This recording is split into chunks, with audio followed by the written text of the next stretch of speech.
Sekretaris organisasi tentunya memegang peranan penting untuk merencanakan, mengelola, dan juga melaksanakan administrasi kesekretariatan, sehingga sekretaris organisasi tersebut diharapkan dapat mampu membuat surat menyurat.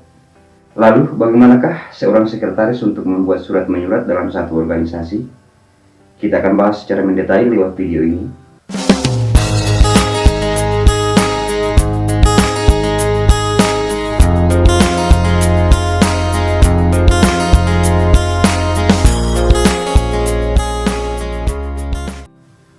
Halo sobat, senang dapat kembali bertemu dengan Anda.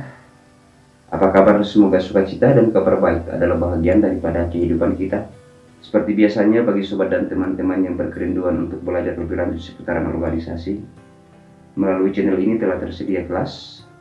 Silakan tekan tombol gabung dan pilih level kelas sesuai dengan keperluan. Pada masing-masing organisasi tentunya tidak terlepas dari peran seorang sekretaris, yang salah satu tugasnya adalah membuat administrasi surat menyurat, sehingga seorang sekretaris tersebut tentunya diharapkan dapat mampu membuat administrasi surat menyurat yang merupakan sumber informasi tertulis pada masing-masing organisasi. Dan berikut ini adalah salah satu cara yang dapat dipedomani ketika sekretaris akan membuat administrasi surat menyurat, yaitu yang pertama adalah untuk membuat administrasi surat menyurat.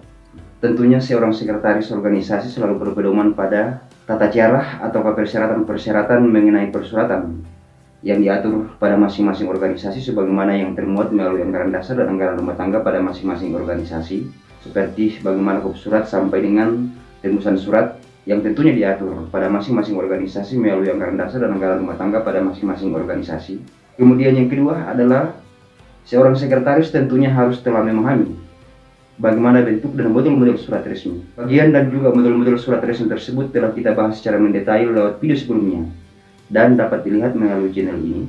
Kemudian yang ketiga adalah bagi seorang sekretaris ketika akan membuat surat menyurat, tentunya diharapkan dapat mampu mengetahui jenis surat yang akan dibuat, seperti jenis surat undangan, jenis surat pemberitahuan, penyampaian, dan juga rekomendasi. Karena pada dasarnya jenis-jenis surat tersebut tentunya beda dalam pembuatannya, hanya disesuaikan dengan seperti apa isi dari pembuatan surat tersebut.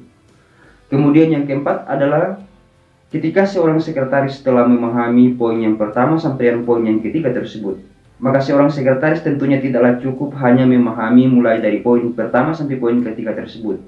Tetapi seorang sekretaris tersebut tentunya diharapkan dapat mampu berpikir dan juga bernalar, terutama mengenai tentang isi surat, sehingga terkadang seorang sekretaris tersebut biasa diistilahkan sebagai konseptor surat menyurat.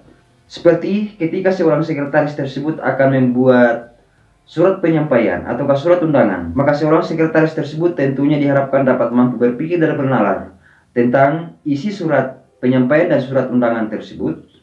Kemudian yang terakhir, yang kelima adalah seorang sekretaris organisasi tentunya diharapkan dapat mampu mengelola administrasi kesekretariatan, sebab pembuatan administrasi surat menyurat pada masing-masing organisasi tentunya bukanlah hanya satu atau dua yang dapat berpedoman pada pembuatan administrasi surat menyurat dengan prinsip pekerjaan administrasi surat menyurat yang lebih penting dikerjakan terlebih dahulu, yang tentunya juga diharapkan dapat menyisakan waktu untuk membuat administrasi surat menyurat yang lainnya yang tidak terlalu mendesak.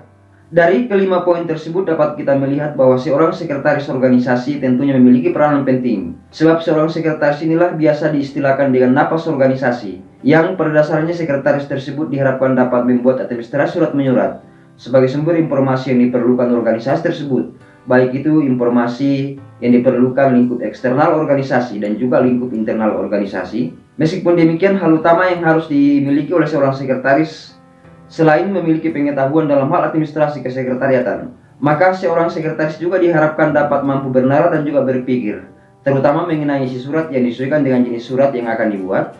Semoga bermanfaat dan perkenankan kami menyampaikan terima kasih kepada sahabat dan teman-teman komunitas tutorial organisasi yang telah mendukung channel ini, sehingga channel tutorial organisasi ini semakin hari semakin tumbuh dan berkembang dan mendekati 10.000 subscriber. Dan bagi sobat dan teman-teman yang berkerinduan untuk belajar seputaran organisasi dan baru berkunjung ke channel ini, silakan bergabung dengan saya melalui channel tutorial organisasi. Dan sekiranya jika video ini bermanfaat, silakan di-share ke grup dan juga teman-teman yang lainnya. Dan jangan lupa untuk mengklik dan menonton salah satu video yang akan ditampilkan di akhir video ini, Salam kompak penuh persahabatan dan terima kasih sudah menonton.